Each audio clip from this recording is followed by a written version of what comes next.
नमस्कार माऊली, नमस्कार. असं नेहमी म्हणतात की कोणत्याही देवाची अवकृपा झाली तरी चालेल, पण शनिदेवांची वक्रदृष्टी मात्र नको. कारण शनिदेव असे एकमेव आहेत की ज्यांची अवकृपा झाली तर त्याच्यातून सहज सुटका नसते. कित्येक माणसं तर शनिदेवांची अवकृपा नको म्हणून व्रत धरतात. बरेच लोक या शनिदेवांना घाबरून असतात. पण खरं सांगतो, हे शनिदेव कधी कुणाला विनाकारण त्रास देत नाहीत. ते तुमची योग्यता तुम्हाला दाखवून देतात. तुमच्या कर्माप्रमाणे तुम्हाला जे फळ मिळायला हवं तेच ते आपल्यापर्यंत आणून पोचवतात. आपण जर चांगलं वागलो तर त्याचं फळ चांगलं मिळतच. आता मालती आणि तिच्या जावा ज्या आहेत त्यांचं वर्तन पाहिलं की आपल्याला हेच दिसतंय. प्रत्येकीचं वर्तन किती वेगवेगळं आहे, निराळं आहे, आणि त्यामुळे त्यांना मिळणारं फळ देखील तसंच निरनिराळं आहे. कारण भगवंताच्या नजरेतून कोणीही सुटू शकत नाही. अहो अहो सर्व इकडे या. बघा इकडे काय दिसते आहे. थांब, काय झालं? काय गारुडी, काय झालं? कशाला ओरडतेस? ही मालती असत्य कथन करते आहे. असत्य? हो हो असत्य. काय म्हणाली होती तू बाहेर की घरात अन्न शिल्लक नाही म्हणून? हो खरं तेच बोलले. मग हे काय आहे?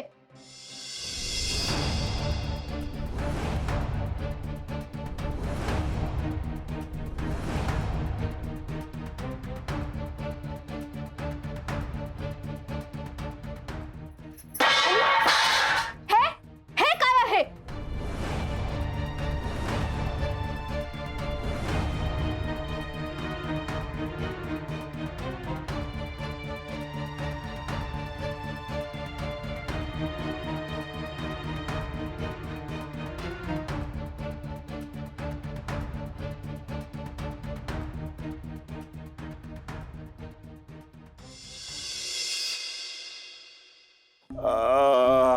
परमेश्वरा,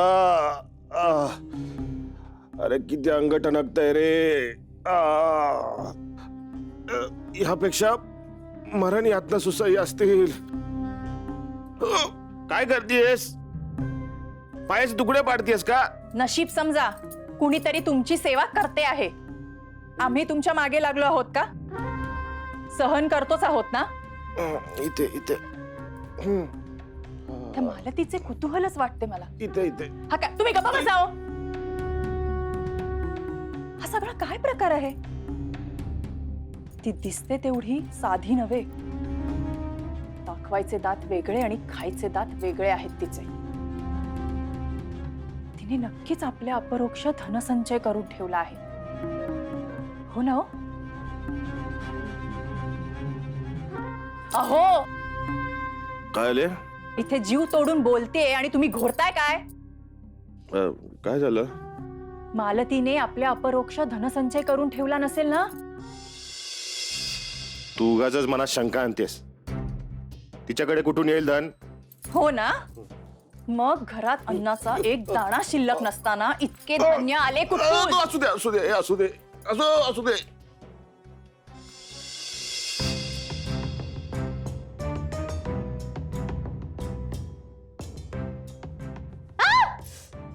हळू.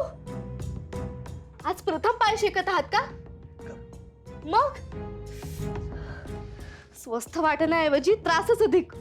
अगं, मी या विचारात आहे की आपल्या घरात हे सारे आले कुठून? म्हणजे काही शंका आहे का? हे सगळं तिनेच केले असणार. काय? नाहीतर काय? छे, मला हे सारे पटत नाही बघ. मालती हे सगळं करणं अशक्य आहे. ती तर किती साधी आहे, पाण्यासारखी निर्मळ आहे. असं काय? म्हणजे आम्ही दोघी बहिणी तशा आहोत का? नाही नाही नाही, मला असे म्हणायचे नव्हते ग. तुम्ही दोघी तर काय काय खूप साधे आहात, प्रेमळ आहात. मला तर एकच जाणून घ्यायचे आहे की त्या मालतीला असे काय सापडले आहे ज्यामुळे क्षणात नव्हत्याचे होते झाले आहे.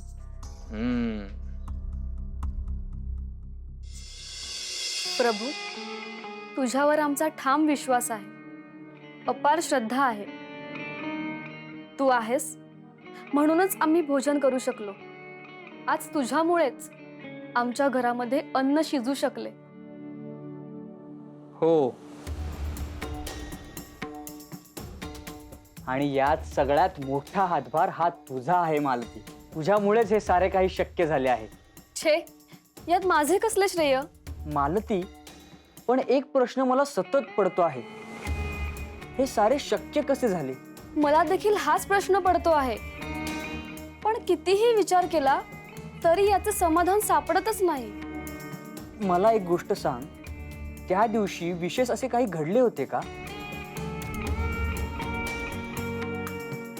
हा, त्या दिवशी एक गरजू घरी आला होता.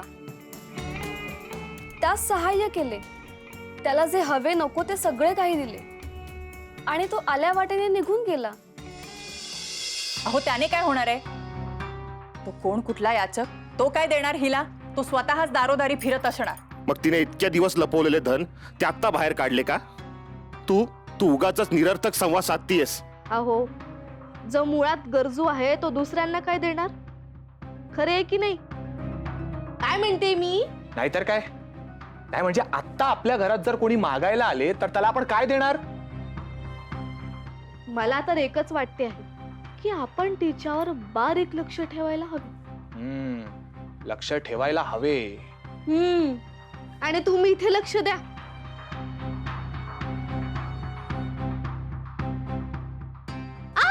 हो. चुकले हा माझे. हळूहळू करतो.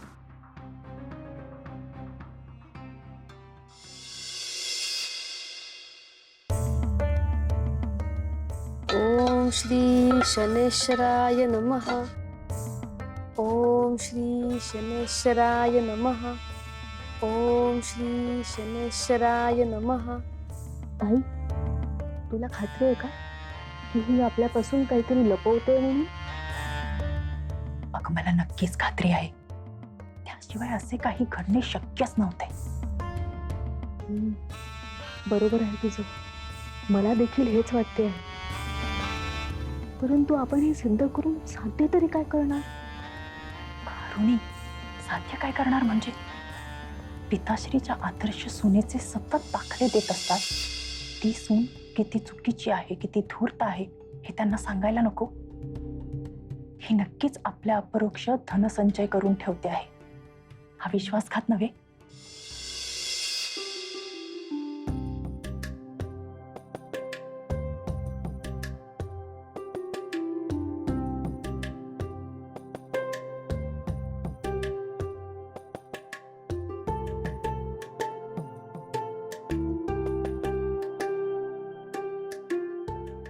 या घटकेला कुठे जात आहे? चल.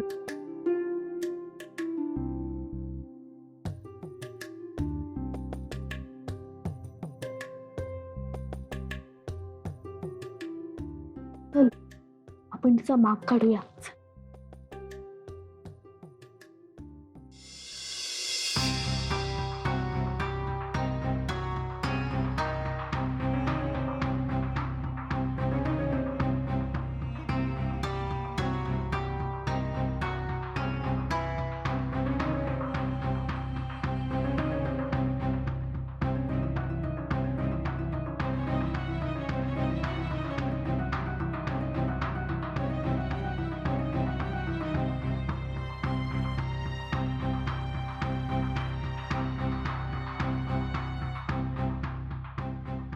ताई, ते बघ, तिचे वर्तन कसे संशयास्पद दिसते आहे.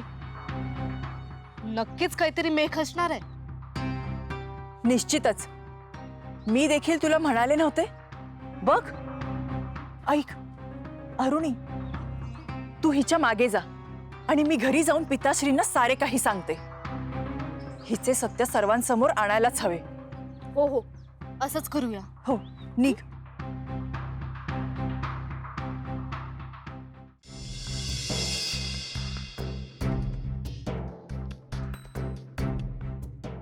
अरे तुमचा कनिष्ठ बंधू इथं राबतो आहे, त्यात सहाय्य करायचे सोडून विश्रांती काय घेता आहात? आणि या घरातल्या सगळ्या स्त्रिया गेल्या तरी कुठे? अहो पिताश्री, आम्ही गोपाळला हे काम करायला भाग पाडलेले नाही. तो त्याच्या स्व इच्छेने काम करतोय आणि स्त्रियांच्या कार्यात आम्ही लुडबुड करत नाही. आम्हाच ठाऊक नाही त्या कुठे आहेत आणि काय करतायत. हो आम्हाला ठाऊक नाही. छान. तुमच्या सहचारिणी असून देखील तुम्हास माहित नाही कुठे गेल्या आहेत त्या? गोपाळ, तुला देखील माहिती नाही मालती कुठे गेली आहे ते? खरेच पिताश्री, मला सुद्धा ठाऊक नाही. आणि आश्चर्य म्हणजे काही वेळापूर्वी मालती ही माझ घरात होती, काम करत होती, पण त्या पश्चात ती कुठे गेली मला खरेच ठाऊक नाही. अरे काय घडते आहे या घरात? दिवसा ढवळ्या या घरातील स्त्रिया निघून जातात तरी कुठे? पिताश्री, पिताश्री, मी सांगते मालती कुठे गेली होती ते. आम्ही बहिणी तिचं भांड फोडण्यासाठीच गेलो होतो. तिचं खरं रूप आपल्या सर्वांसमोर यावं हाच आमचा उद्देश होता. हे काय बोलते आहेस? मालतीबद्दल बोलायला तुला काहीच कसे वाटत नाही? वहिनी, तुम्ही माझ्या पत्नीवरती असे आरोप कसे करू शकता? आरोप नाही, सत्य तेच बोलते आहे. मला तर तिच्यावर आधीपासूनच संशय होता. दिसते तेवढी सोजवळ नाही ती. आपणा सर्वांपासून लपवून तिने धनसंचय करून ठेवला आहे.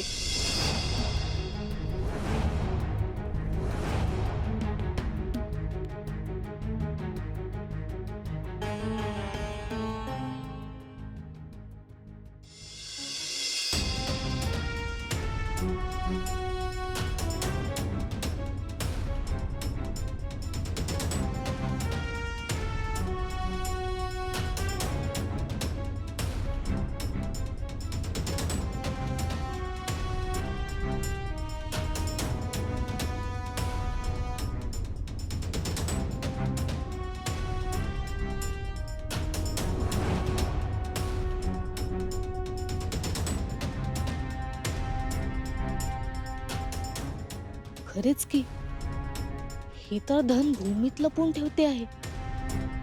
याचा अर्थ ताई जे म्हणते आहे ते खरे आहे.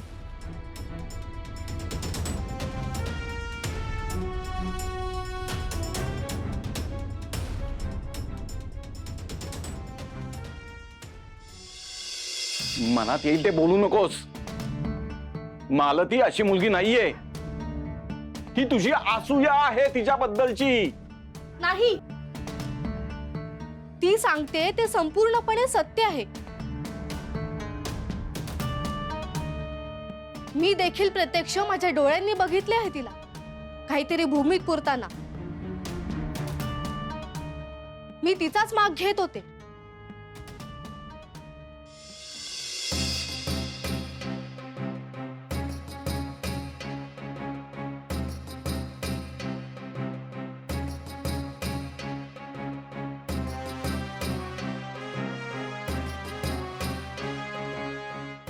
काय झाले? सगळे असे स्तब्ध का उभे आहेत? माझे काही चुकले का? मालती, तू कुठे गेली होतीस? मी ते ती काय सांगणार आहे? सांगायला तिच्याकडे तोंड असायला हवे ना. सर्व काही लपवून करते आहे ती. नाहीतर काय, चेहरा दाखवायचा सोजवळ आणि वर्तन मात्र मान खाली घालायला लावणारे. तुम्ही दोघी शांत राहा. ती काय बोलतेय ते ऐकू द्या. मालती, कुठे गेली होतीस तू? बोल. पिताश्री, मी बाहेर गेले होते. तुम्हाला सांगितले नाही हे चुकलेच माझे, परंतु मी कोणापासून काहीच लपवले नाही. मागील शनिवारी केनी कुरडीची भाजी केली होती. त्याच्या पानांसोबत त्याचे बीजही होते. ते पाण्यात टाकले होते आणि त्याच्यासोबत तेरड्याचे बीज देखील होते. तेच पेरायला गेले होते.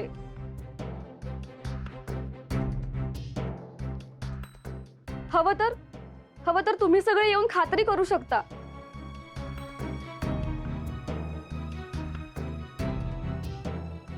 नाही, त्याची आवश्यकता नाही.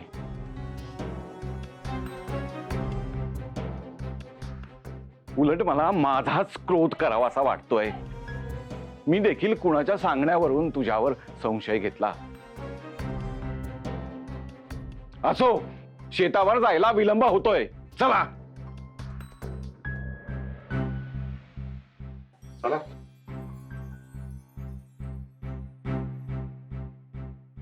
काय काय पाहिलं काय? अहो ते हो चला.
माऊली, हीच तर आहे भगवंताची लीला.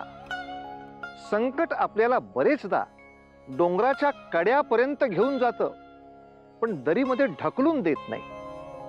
त्या उंबरठ्यावर उभं करून आयुष्य किती महत्वाचं आहे याची जाणीव करून देतं. शनिदेवांनी हेच तर केलंय.